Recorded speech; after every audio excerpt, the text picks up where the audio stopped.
काम करने में किस बात की शर्म।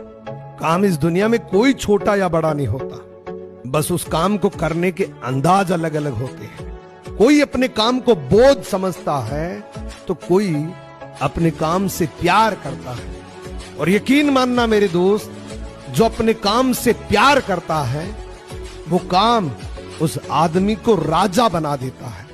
काम करने में किस बात की शर्म। काम इस दुनिया में कोई छोटा या बड़ा नहीं होता, बस उस काम को करने के अंदाज अलग अलग होते हैं। कोई अपने काम को बोझ समझता है तो कोई अपने काम से प्यार करता है। और यकीन मानना मेरे दोस्त, जो अपने काम से प्यार करता है वो काम उस आदमी को राजा बना देता है। काम करने में किस बात की शर्म। काम इस दुनिया में कोई छोटा या बड़ा नहीं होता, बस उस काम को करने के अंदाज अलग अलग होते हैं।